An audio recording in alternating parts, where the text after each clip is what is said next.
and a curriculum needs to help them do all three. But every learner is unique, and one size does not fit all. So how do we make a curriculum that challenges and engages diverse learners?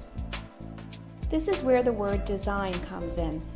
A universally designed building is planned to be flexible and to accommodate all kinds of users, with and without disabilities. It turns out that if you design for those in the margins, your building works better for everyone. Curb cuts and ramps are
Hello, everyone. Welcome, everyone, to this webinar. I am Shi. I will be the moderator of the day. First of all, I would like to introduce our co-organizer today. The first one is Autism Initiative Malaysia High. In short, we call AIM High. So let me introduce AIM High to you. AIM High started in the year of 2018. It was launched at the Autism Initiative Malaysia Symposium. And then we move on with this initiative to 2019, 2020, 2021. And finally, in 2022, AIM High was officially registered as a Malaysia NGO. So it is the only autistic-led non-profit organization who support level 1 autistic adult in Malaysia, serving as a platform for the advocates to advocate, connect, and empower the community. So I'm going to show you some activities that has been done by AIM High. Can I have next slide, please? All right, so these are some of the activities we have, and also there are some advocacy stories of our members. Next slide, please. And we also have collaborative work done with Rainbow, right, including this webinar, as well as the past webinar as well, preparing our autistic individuals to thrive in their workplace and also life. Next slide, please. How to be a member of Autism Initiative Malaysia High, AIM High. Basically, it is a platform for 18 years and above, and formally diagnosed with level 1 autism. Next, please. This is our contacts. So we have a Facebook page that you can search, which is AIM Malaysia High. And then we also have a Gmail, and we have a Linktree URL as well. So you can contact us through this channel if you have any inquiries. Next, I would like to move on to introducing Rainbow.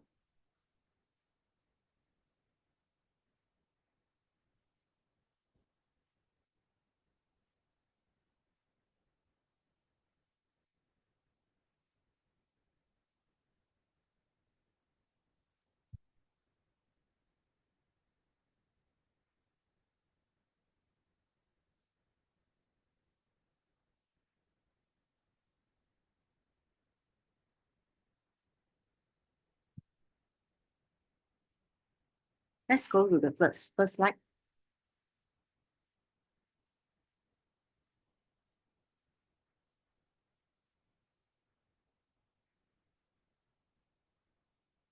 Right, so I would like to introduce Rainbow.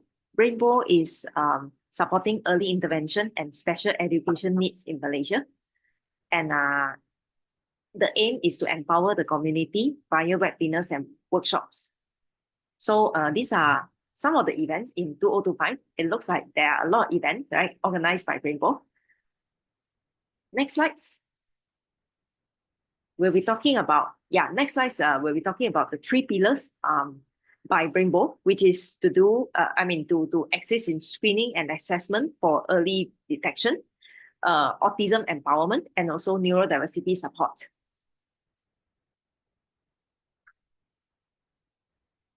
So some of the screening and assessment is listed here, and the program for autism empowerment examples are as below.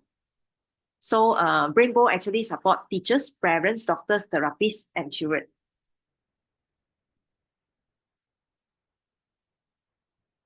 So for neurodiversity support for teenagers and adults, these are the programs that have been done. Right, some of them are HRDC certified, claimable training, I believe so. So if you would like to connect with Rainbow, these are the contacts. So the phone number and the web address, as well as the email, so you can take it down.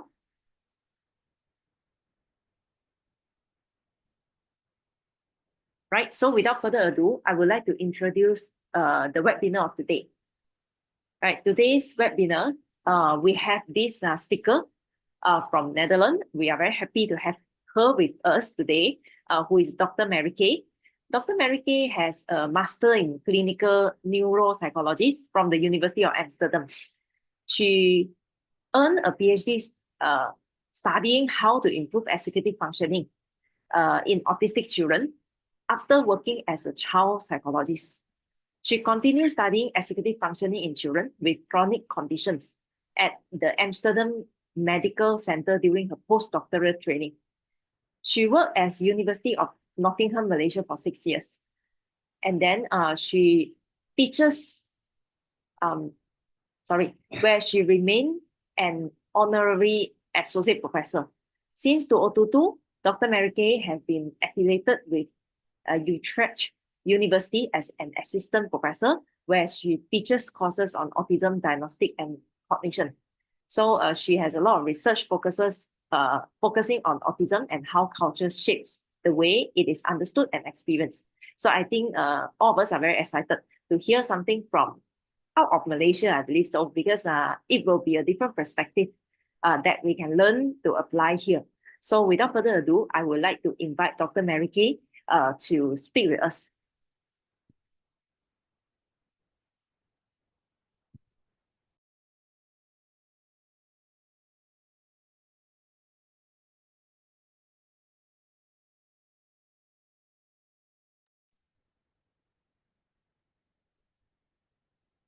Thank you very much.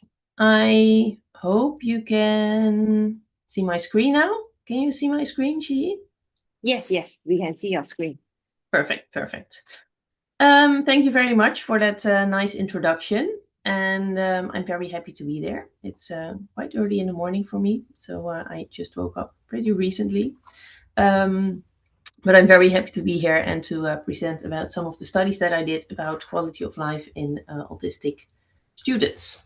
So I would like to start with, and I always do this basically whenever I give a talk somewhere, that I'm aware of the sensitivity of the topics. And I'm aware that there's actually some debate. Actually, I didn't notice it that much in Malaysia when I lived there, but I know in the UK and in America, in the Netherlands, there's a bit of debate about the terms, whether you should say autistic student or a student with autism. And since there's so much debate, I really try to use the correct terms, and I definitely try to not offend anyone and be very respectful. But if somehow I use terms or I say things that you think are not correct, please feel free to reach out, because I'm very, very open to discussion about these kind of things, because I think it's important that everyone feels respected. So I'll talk about quality of life, because I think quality of life might be the most important thing. I think it's so important that everyone can live the best life they can, and that's why I have been studying this, in a couple of studies. Thank you for your great introduction. That leaves me with not having too much to say. I'm actually also impressed with how you pronounced Utrecht, which is apparently quite a difficult pronunciation for many people who are not from the Netherlands, but you nailed it, so that's great. So my name is Marieke de Vries. I indeed studied an executive functioning training at the University of Amsterdam for my PhD, but the executive functioning training was not effective, which is also part of the reason why I thought we should look broader at autism. And when I moved to Malaysia, I thought it's actually even more important to also look at the aspects of culture. So my main research focuses on autism, culture, and cognition. Today I will not talk about culture too much, although there are some cross-cultural studies, so this always kind of comes back to my talks anyway. So I'm still affiliated with the University of Nottingham, Malaysia, and currently I work at Utrecht University as an assistant professor. So these are the 3 studies that I'll talk about. I am a scientist, and I really hope I can make this clear and not talk too much about numbers, which is kind of my pitfall. So sometimes I tend to move to numbers anyway. I'm a quantitative scientist, which means I look at comparison between groups and at the influence of one trait towards the other. But I'm also aware that when talking about quality of life, qualitative studies about people's experience might be very important. But that's what I'm working on right now. But it's not at a level yet where I can actually present that. But so bear with me. So these are the 3 studies I'm going to talk about. Attitudes towards autistic students in Malaysia and the UK. The other study will be about autistic students in Malaysia. And the third study is a study I did here when I moved back to the Netherlands. It's about quality of life of autistic students in the Netherlands. So I think it's kind of a nice combination, hopefully. So the first project is about attitudes towards autism. These are very essential for inclusion, and it's about attitudes of other students towards autistic students. And of course, it's very essential that people are positive, because so that autistic students are accepted and feel accepted. Culture might influence such attitudes. It might also influence the knowledge people have about autism, and it might influence the willingness to interact. And I think it's a very growing field. So this paper was published in 2020, but we gathered the data in, I think the data gathering started before I moved to Malaysia already. So 2016, I think. And then I gathered data in 2017. So in the meantime, the data is already a little bit old. So it might have changed a bit in the meantime, because it's such an ongoing topic. But who knows? So what I thought might happen is that I thought cultural background, or actually where someone lives, we compare to UK to Malaysia, might influence knowledge about autism and attitudes towards autism. And that might influence the willingness to interact with someone with autism. So we studied beliefs about where autism comes from or how it develops, knowledge, how much contact someone had with someone with autism, and the attitudes, and whether that differed between the UK and Malaysia, and whether these factors influence the willingness to interact with someone with autism. Well, here are all the numbers, but no worries. I'll talk you through, and the most important parts are where I line it with where I circled it. So I'll start with beliefs, and there were two differences between the UK and Malaysia. In Malaysia, more students believed that autism had to do with upbringing compared to the UK. And in the UK, more people believe that autism might have to do with food compared to people in Malaysia, students in Malaysia. It was a student study. So there were two differences there. The other differences that were visible in the data when we compared the countries was that there was more knowledge about autism in the UK compared to Malaysia. There was more contact and a better quality of contact, and there was more acceptance in the UK. I think this makes sense if you keep in mind that this data was also gathered some years ago. I think there was way more diagnosis of autism in the UK, so automatically you would know more people with autism. There's more talk and more knowledge. And as a result, if you have more contact with someone with autism, I also think the quality will be good, because I think you can only realize how good the quality can be if you are actually connected to someone with autism.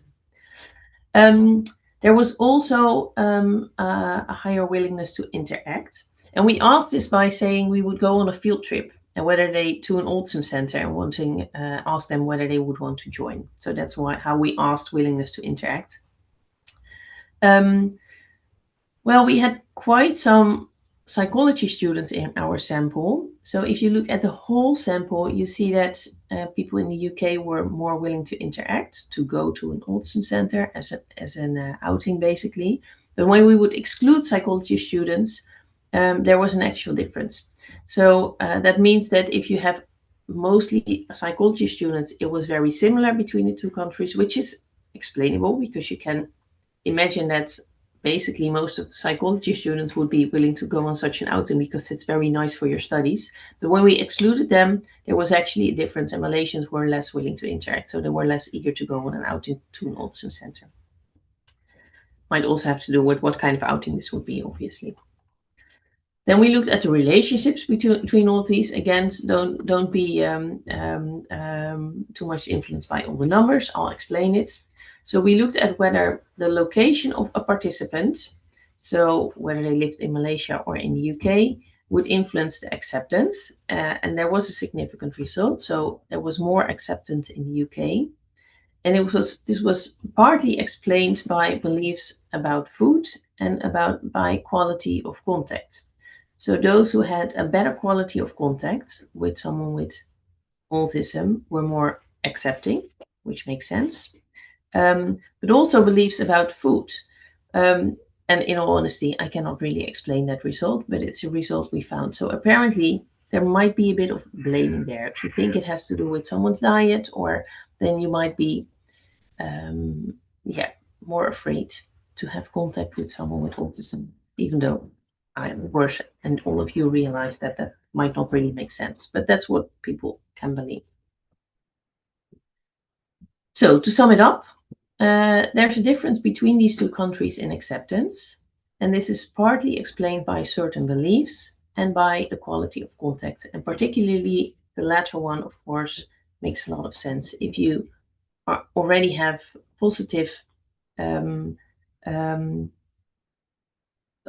already had positive contact with someone with autism, of course, you're more willing to interact. So I think that's an important take-home message. Then we'll go to the next study. It's about quality of life of autistic students in Malaysia. It's a study I actually did with women. As you can see, she's the first author. So I'm kind of showing off with her results. But it fitted in the talk, so I thought she would be okay with this. So not much is known about autism in young adults in Malaysia. And we thought this was particularly important to study. Well, women thought so, but I completely agreed, obviously.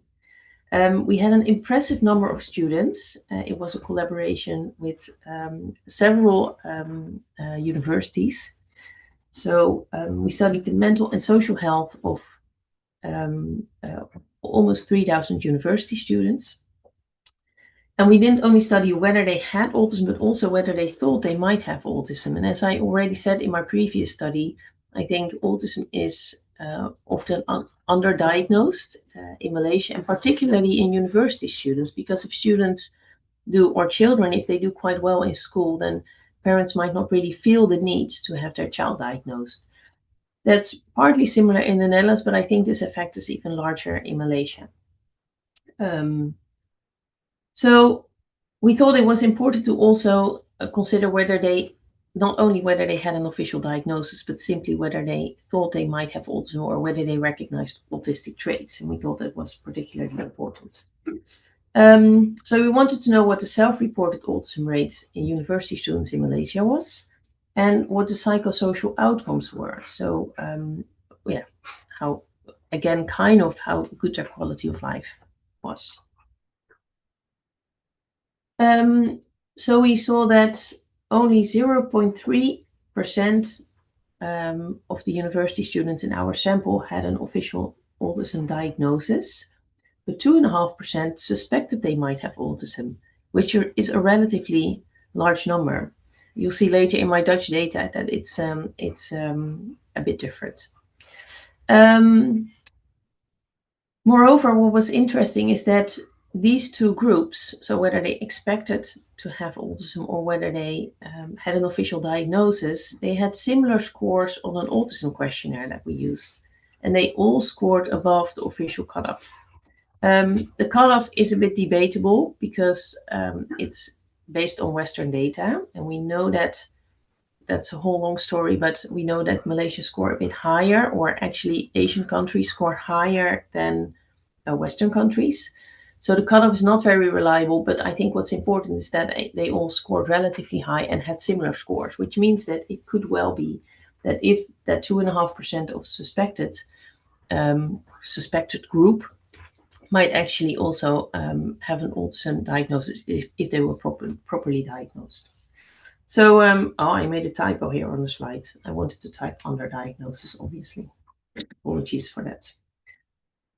So what are the psychosocial outcomes of autistic versus non-autistic students? Well, there were 3 important factors where there were significant differences, and 2 factors where there was not a significant difference. So we looked at emotion regulation, perceived stress, self-efficacy, quality of life, general quality of life, and autism-related quality of life. Interestingly, we didn't find differences in emotion regulation. Well, that's actually often found in other studies, but not in our study. But we did find differences in perceived stress, self-efficacy, and general quality of life. So students with autism had experienced more stress. They had a lower self-efficacy and a lower quality of life, lower general quality of life. And interestingly enough, not a lower autism-related quality of life. So what are the most important messages from this specific study? It's that autism is underdiagnosed in university students in Malaysia, because that 2.5% might actually have autism. And students with autism have more stress. I don't think stress needs a lot of explanation, and I think it's actually quite understandable. I think it's quite stressful to do your studies, plan everything around, do the social interaction. So I think that's kind of self-explanatory. They have a lower self-efficacy, so it's more difficult to actually execute the behaviors that are really important and to lead a full life, and a lower overall quality of life compared to non-autistic students.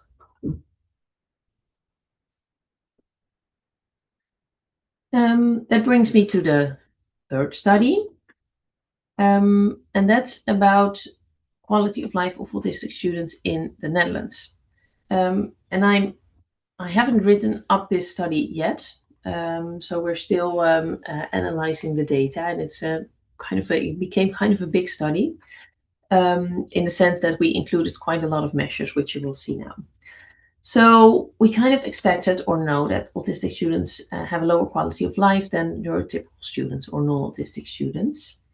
I started studying culture in Malaysia, and I wanted to continue that kind of studies here within the Netherlands as well. So here in the Netherlands, I'm interested whether there are differences between people with and without a migration background, because I think if you have a migration background, particularly if it's non-European, then the whole interpretation of autism and trying to find your way in healthcare might just be much more difficult. So that's my I wanted to include that here as well. So I looked at migration background, camouflaging. Camouflaging means masking your autistic traits, basically. I don't think I have to explain that to most of the people in this meeting, but socioeconomic status, so basically the level of education and how much money you have to spend, and gender, and whether that could influence the recognition of autism. We assumed that not having an official diagnosis might hinder access to support within the university. So if you have an official diagnosis, you can get extra time on your exams, but we expected that if you don't have an official diagnosis, it might make it more difficult to get the support that you actually need. And we thought that all these factors might influence quality of life, and that inclusion, like inclusion from a university perspective, or feeling included, and inclusion from your fellow students, might be a protective factor to have a better quality of life. Well, these are a lot of factors. The plan was to make this into separate papers in the end. So what I'll talk about today is part of this, not everything. So I'll obviously talk about quality of life, about migration background, camouflaging, and the recognition of autism. This is the sub-part of the study that I want to write up later and hence present here. And my colleague, Anne Smit, who I did this study with, she will write up the other parts of she's more focused on gender, which is also a very interesting topic. But that's what she will write up. And I'm happy to talk about gender at some point later on, but not today. So we looked at participants and their parents' birth country and the connection that they felt with the Dutch and other cultures. When I started analyzing the data, this was actually a bit tricky. So the official term for migration background is if one of your parents was born outside of the Netherlands, or if you live in Malaysia, outside of Malaysia. That's what the official definition of a migration background is. But we thought it's actually very important to also ask about someone's cultural identity. I mean, one of my parents was born outside of the Netherlands, but I have been raised and living in the Netherlands all the way up until I moved to Malaysia. So I think it's not always very relevant. Well, if both of your parents were born somewhere else and recently moved to the Netherlands, for example, your cultural background is a lot different from my cultural background. We measured camouflaging with a new questionnaire, the MASD, and the MASD is a Dutch questionnaire that was measured to pick up on more subtle autism traits, and one of the subskills measures camouflaging or masking. We asked when people were diagnosed, because we thought, well, if you camouflage your autism traits more, you might get a later diagnosis. And if your parents, or if you have a migration background, you might have a later diagnosis because you might have less. It might be more challenging to actually navigate the support system in the Netherlands. We measured autistic traits with the AQ10, Autism Spectrum Quotient 10, which is a very often used questionnaire. I can say a lot about this questionnaire as well, but let's not go into that now.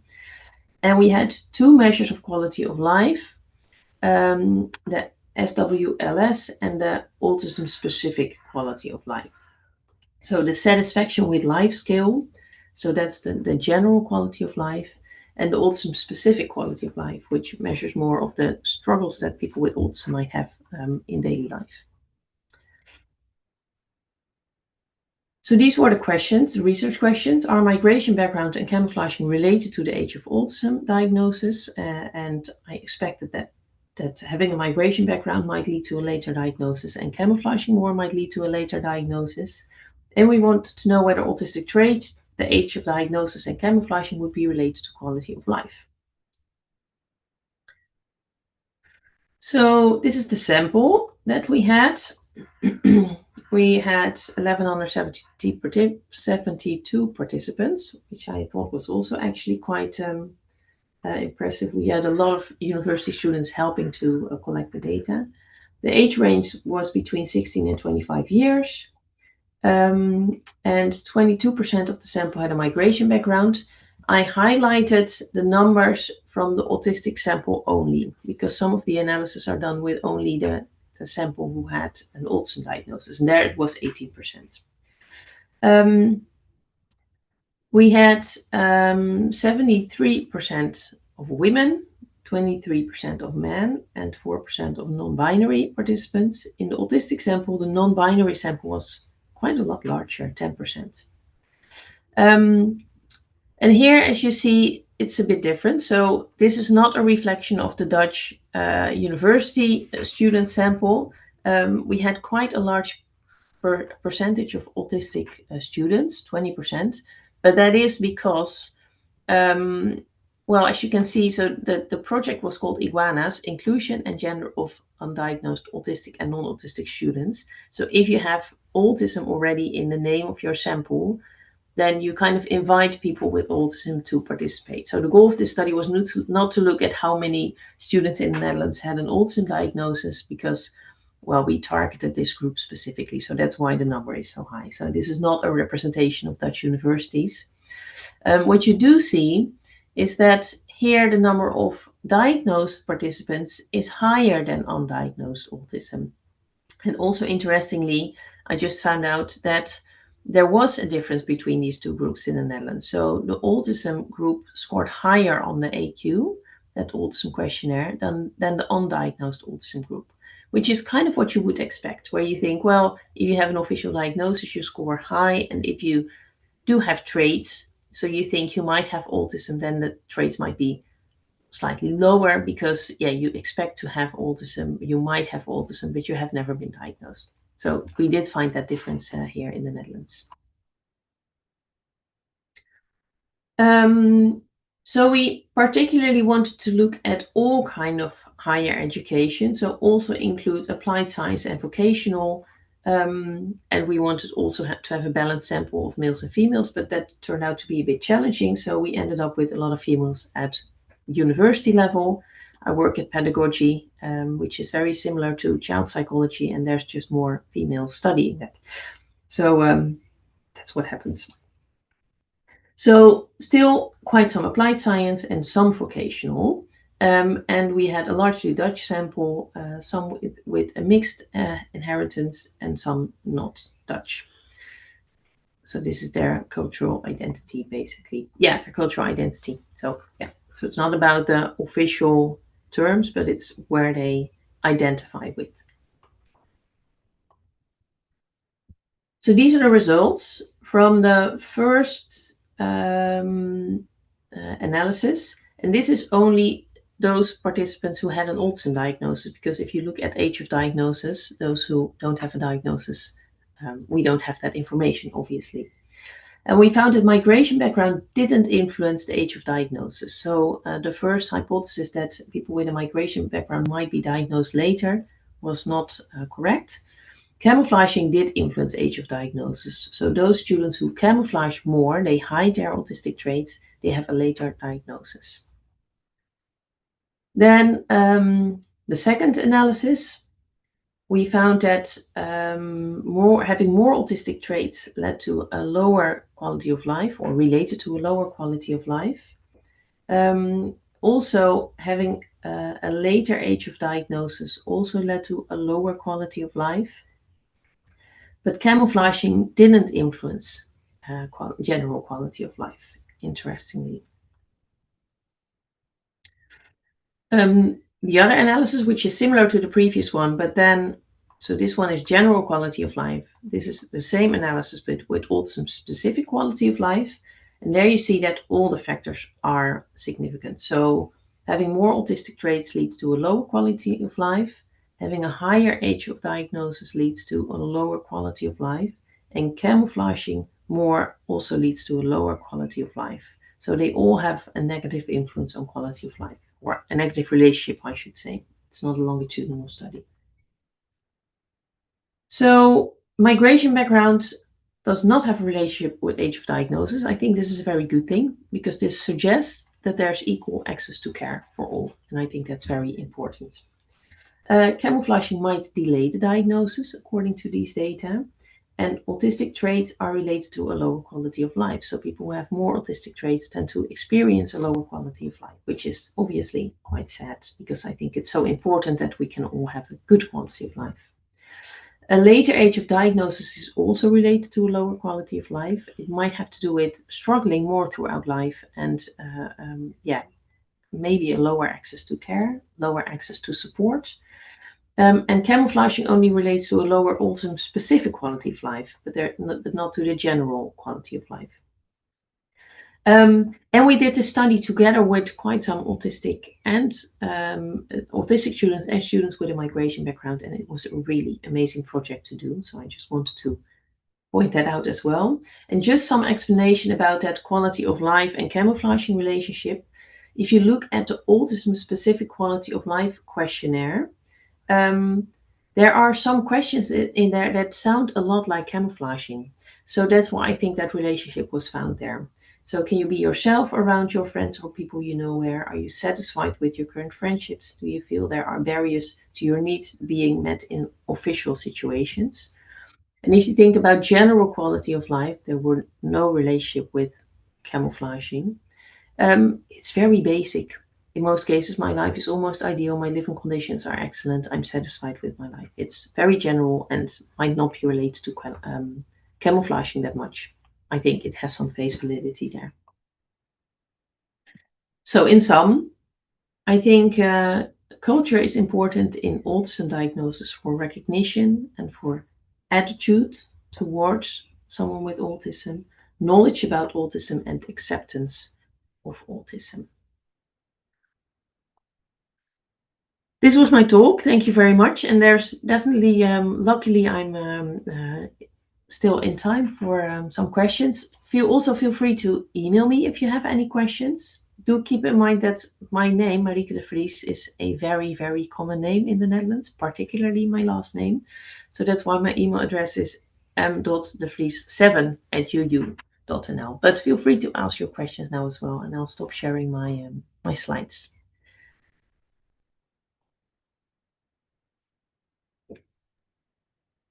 Right. Thank you so much, Dr. Marieke. I think the research is very insightful. I learned a lot from different perspective from Malaysia and also Netherlands. And we can see that the relationship, the significance of the relationship won't lie, right? So we can see that which one actually affect, the quality of life and also the age of diagnosis and so on. I think it's very insightful. Thank you. Yeah, we have some questions. Some of them are questions. Some of them, I think I will read up one from this Zoom. That there's a participant said that it is an interesting research question.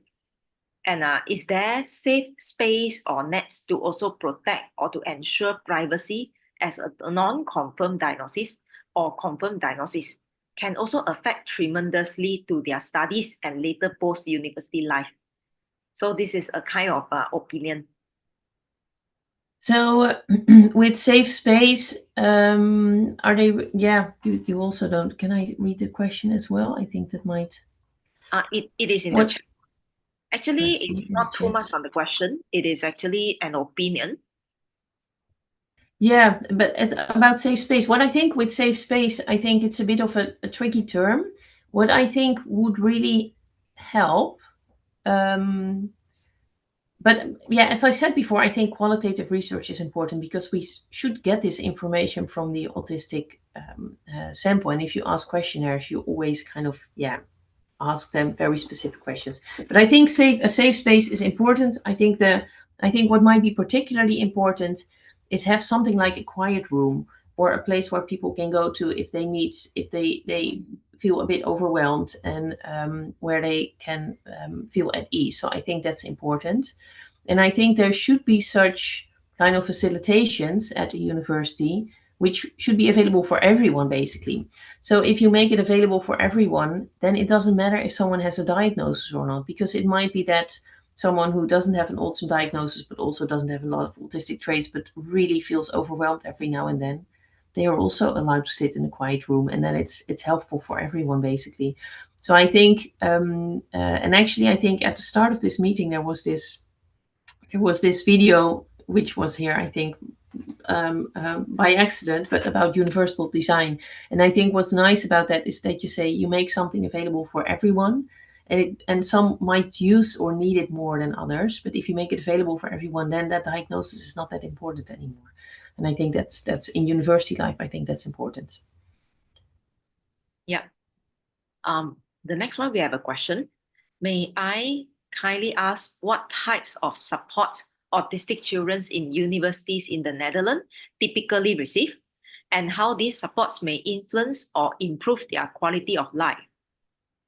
That's a good question, and a question that I cannot easily answer, because I think it differs per university. But I think, and what it always kind of spirals back to is that you get extra time on your exams. And I always wonder if that's the solution to everything. But on the other hand, I think there's also, and I think, I mean, fine, extra time on the exam. I just think it's not a basic solution. But there's not like a one size fits all support type, of course. So I think what happens in the Netherlands is we have a support system, which is a bit similar as when I worked in Malaysia. We had a well-being department. We have study advisors, which you would go to, and they can make more of an support for one specific student if they struggle with anything. And actually, I do think that's the way to go. So if you would say, well, this student has autism, so this is the list of support we can give them, then it kind of narrows down what you can offer. And it might also give some people something that they actually don't need at all. So I think what we offer and what we ideally want to offer, because I think it's still not ideal, but what I think we should do is if they talk to someone and they make an individualized plan, like what do you need to study well in our studies. But the struggle there is, I think we have that support system. They can talk to the study advisor and it works quite well. But the struggle is that, for example, one of the modules that I teach, I have 550 students in one module. So if you have a lot of students with specific needs, like autism or anything else, then it's sometimes quite difficult to adapt to them all. And in practice, I don't get a lot of these requests, so in practice it's not an issue. But you can imagine if you make very specific requests for each specific person, it might be a challenge. But actually, now that I talk about it, it has so far not been an issue. So I think the main message is if you have autism or any kind of support needs, ask for them, and then we see what we can do. Yeah.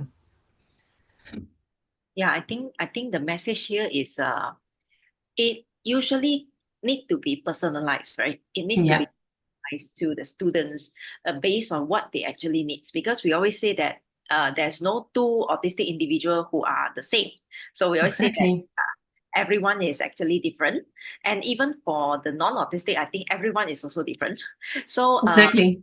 I think the important thing is perhaps to get the students to know at least who is the one who need to contact, so they can contact the right person. I think that is receiving the support. Definitely. Yeah. Yeah. So we have another question. We have questions from Alicia. May I know what are the questions listed for autistic traits affect quality of life? As in which autistic traits in particular that participants feel they lower their quality of life?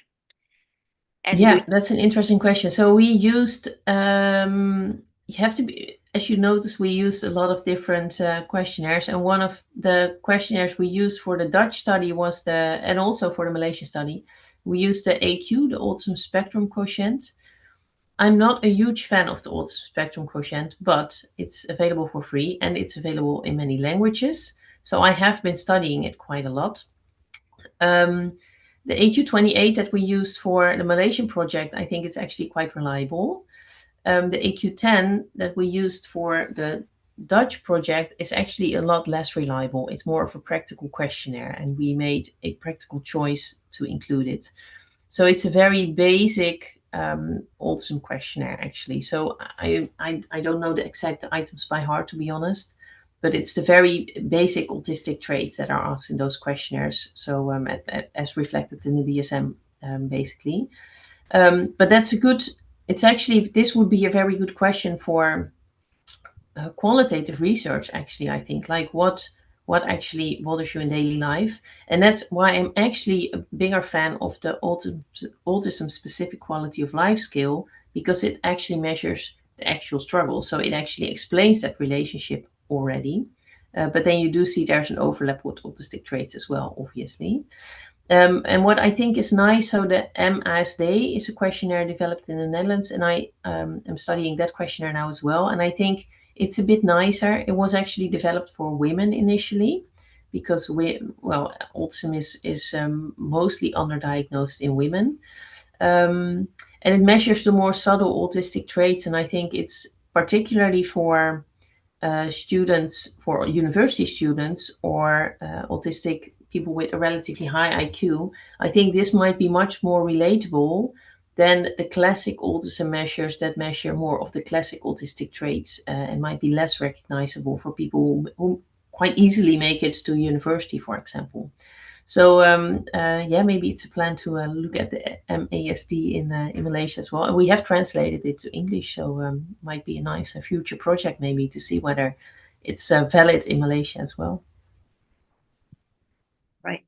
And I continue from Alicia as well. And do you think for these same autistic traits, if the people and environment are more accepting, the result will differ?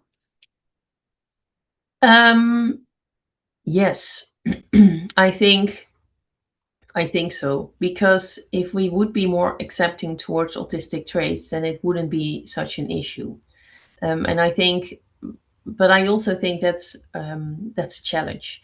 I think we should be all very accepting towards autistic traits, but I think that the difficult balance is that that if you want people to accept you somehow, there has to be an explanation of why someone behaves in a certain way, or why you as an autistic adult behave in a certain way or react in a certain way.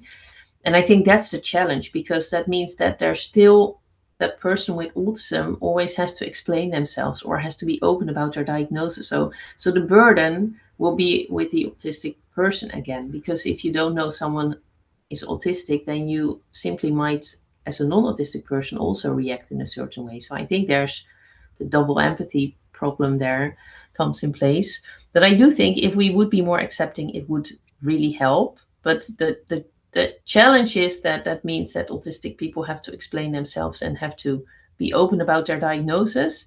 And I'm not sure if that's always something that you want if you have autism. Sometimes if you get into your university or your new workplace, you might not want to open up about something that's already challenging for you. So I think there's a bit of a challenge there. But I do think if we would be more accepting, then I think the quality of life would improve. I think that's quite evident. Yeah.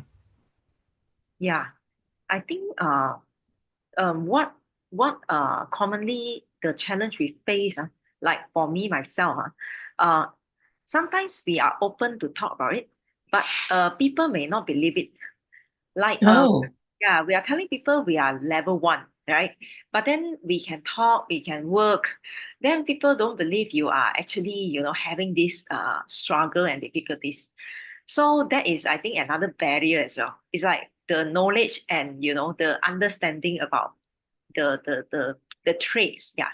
So that is something we worth looking into as well, I guess.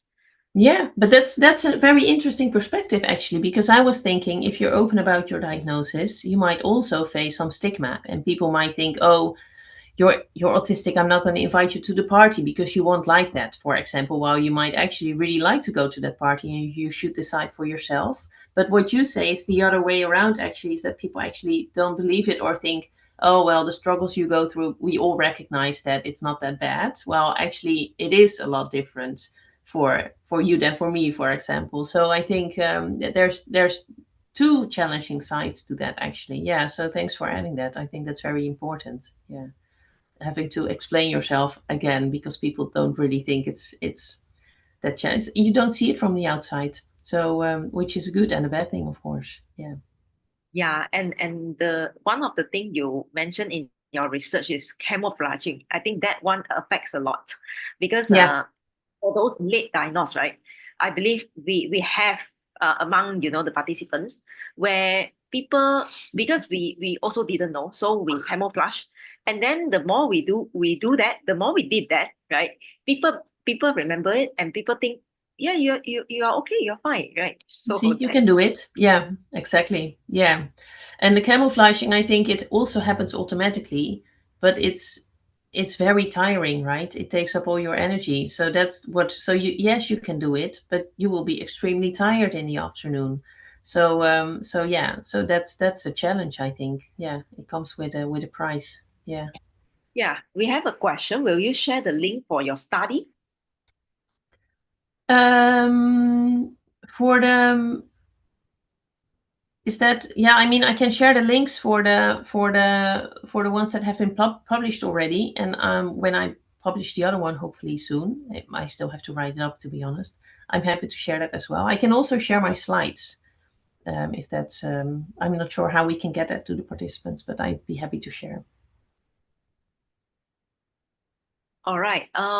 Let's ask the participants. Do you have any questions?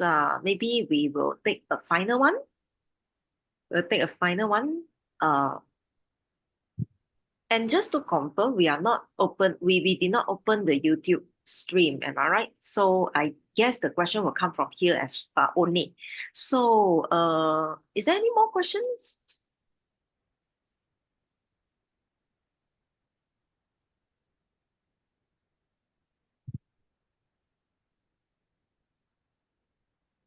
Right. While waiting, I think what we can do is I suggest to take a group photo. Do you think it's good? Yeah, nice. Yeah. So maybe Dr. Low, can we get this Alfred to help us to take the group photo?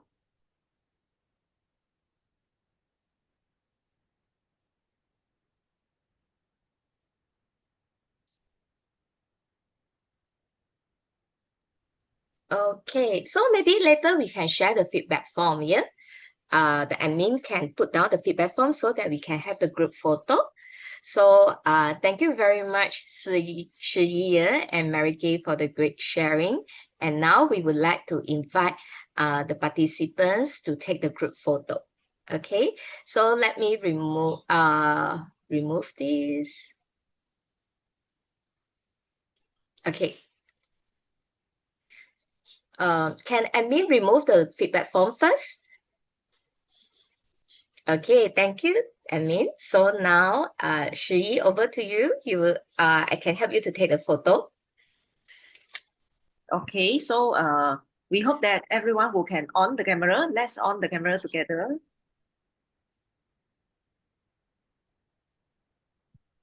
Right, so I think we have, at my side, we have 2 pages. So I think we'll go for the first page first, yeah? First page first. So everyone ready? In 3, 2, 1.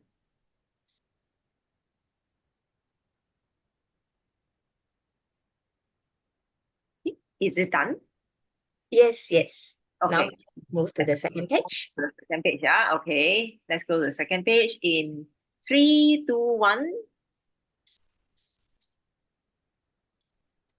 Okay, done? Great. Okay.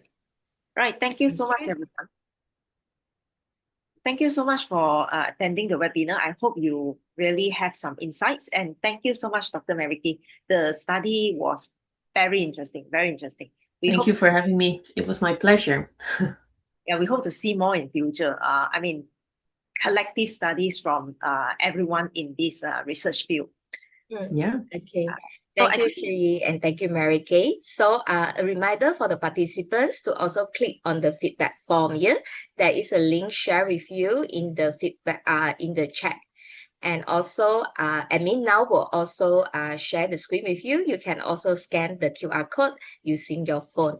So any more topics that you would like to hear from our panelists, our expert team, you can also put it in the feedback form.